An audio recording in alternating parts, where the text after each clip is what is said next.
Geirlaug, takk fyrir að taka á móti okkur hérna í Hótel Holti. Já, velkomin, velkomin. Sko, þessi áhugi foreldra þinna á myndlist, íslenskri myndlist, geturðu sagt okkur hvaðan hann sprettur upphaflega? Já, ég held að ég geti það. Sko, þegar að Þorvaldur er 17 ára, þá er hann verslunarstjóri í kjötverslun í Hafnarstræti. Og þangað kom Kjarval stundum og bað strákana þar að sjóða fyrir sig þetta kjöt. Og það féll oftast í hlut Þorvaldar að fara með kjötið til Kjarvals sem var þá á vinnustofunni í Austurstræti 12 upp á efstu hæð. Og þeir kynntust nokkuð vel. Pabbi var náttúrulega, já hvað við segja, sko, hann var mjög ljóðelskur og hann var líka hann stofnaði nú leikfélag hérna gamla daga og þeir tók alltaf eina sýningu á ári, barnasýningu og svo þegar að því lauk að þá fór allur hópurinn á Hótel Borg að borða fyrir afganginn, peningana. Og þannig að hann hafði áhuga á bókmenntum, ljóðum, myndlist og þannig að þetta kynnast þér svolítið vel. Og svo þegar Þorvaldur kemst nú eignast einhver peninga að þá keypti hann af Kjarval. Og þess vegna Kjarval var náttúrulega mjög sérstakur og mjög elskulegu maður, skemmtilegur og ábyggilega uppfinningasamur og mikinn húmor. Og já, ég held að þessi er svona byrjunin á þessu öllu saman. Já. Sko, hvernig er það síðan sem að söfnunin hefst hjá Þorvaldi? Hann alltaf kemst í álnir út af viðskiptarekstri. Jú, nákvæmlega. Eins og Landsþekkt var á sínum tíma. Já, ég man eftir því bara þegar ég er svona 15 ára að þá flytja þau í sitt hús, einbýlishús, og þá man ég bara hvað heimilið var fallegt.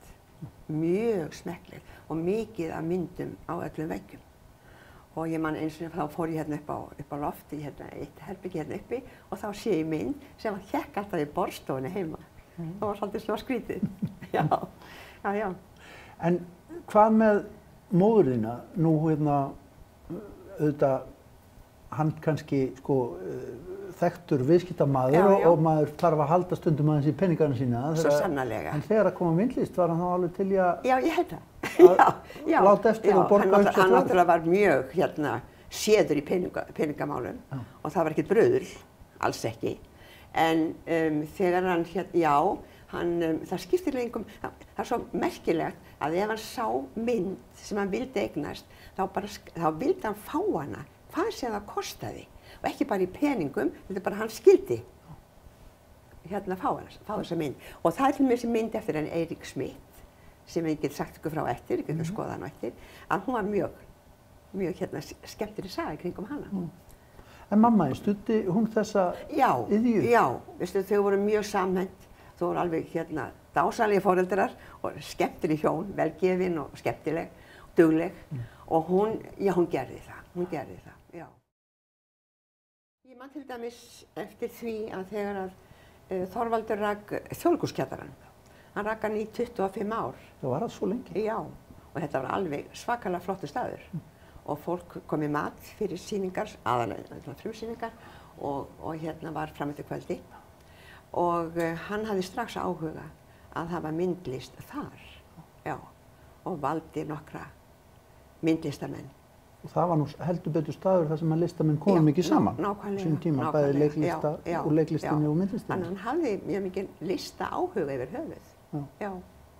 Sko nú tölum við voða mikið Þorvald. Sko, mér alltaf fundist að Þorvaldur hann var safnarinn. En móðir mín hún styrkti þetta, hún hvatti en ekki latti. Já, mér finnst þetta. En heldur þú að það hafi rætt saman hvort að myndir væru nógu góðar til þess að koma inn í safnið eða hvernig það var? Já, verið nógu góðar, já þú segir nokkuð. Sumar af myndunum í safninu eru myndir sem hann valdi ekki sjálfur.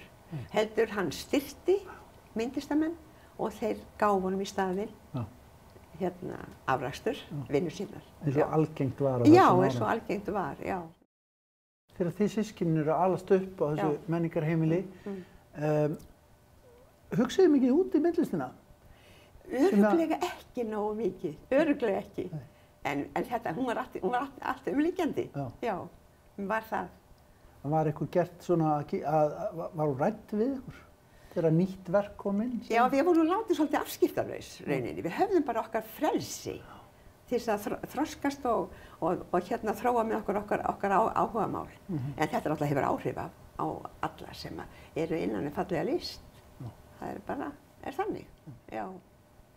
Nú sitjum við hérna á stað sem eiginlega bara eins og farin á listasafn, Hótel Holt, sem fjölskyldufyrirtæki og búið að vera lengi. Þessi staður tengist nánum böndum ykkar fjölskyldu. Segðu okkur aðeins frá því. Já, svo sannarlega.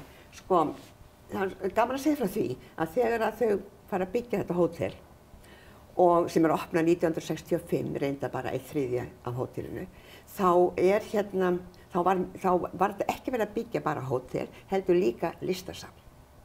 Þess vegna verður þessi hluti af safninu sem hér verður áfram. Þetta listasafn. Og fyrir nokkuð mörgum árum, þegar ég tók við hótelinu, að þá hafði ég opið hús einu sinni í mánuði og fólk gat komið eftir vinnutíma á miðvikudögum og ég leiddi þá salina og sagði svona svolítið frá, en það hafði bara gaman að koma hingað. Allir halda náttúrulega að þetta sé lokað, en það hafa allir aðgang að koma inn á Hótel Holt og skoða myndina. Þannig byrjaði það á svo auðvelt að auglýsa í Morgunblaðinu þá, en núna er það svolítið öðruvísi, en ég hef svona listagöngur fyrir hópa sem að vilja. Og það er margir hópar sem komi í mat, komi í veislur, fundi, ráðstefnur, þeir kannski biðja þetta er auglýst á heimasíðunni, og þeir biðja listagöngu. Byrja að fara á barinn, fá sér fordrykk og svo labba ég með þeim hótelið, fyrstu hæðina, sem svo margar vistarverur. Það er veitingastaðurinn, það er barinn, það er móttakan sem svolítið stór, og það er bókaherbergi sem áður hét konjakstofa, en þegar var bannað að reykja vindla. Allir hættir að drekka konjak, Allir hættir að drekka konjak, þannig að þetta er bókastofa og menningarleg. Og svo höldum við áfram inn í Þingholt, þar sem er alveg sérstakur fundarsalur og ráðstefnusalur og alls konar veislur. Móða mikið að gera þar. En svo stækkar safnið hjá föðurðinum og foreldrum, og þá þarf að fara svona aðeins að velta því fyrir sér hvað verður þetta. Það er alveg hárrétt. Það byrjaði nú reyndar á því, það var nú svo heppilegt, að Guðbjörg sem Kristjánsdóttir í Gerðarsafni, hún kom að máli við mig og vildi fá að halda sýningu öll verkin. Og mér fannst það skemmtilegt og alveg tilvalið að fólk fengi að sjá, og við fengjum líka að komast að því hvað er í safninu og hvað er til. Og þannig ílentist hluti af safneigninni þar í Gerðarsafni. Ég satt eins og heim í stofu með foreldrum mínum og við vorum bara að spjalla. Þá man ég svo glöggt að móðir mín segir: við Þorvaldur, pabbi þinn, við viljum að íslenska þjóðin eignist safneign okkar. Þar með var þetta skýrt og þetta mundi ég og þetta varð að veruleika. Þannig að ég og þú, að við eigum þetta safn. Og þess vegna er vörslustaðurinn Listasafn Íslands. Og það er vel haldið á spöðunum með þetta allt saman? Já, ég trúi því, já. Þú hefur viljað trúa þessu til framtíðar? Já, veistu það, ég verð að gera það, annars er ég svo óróleg.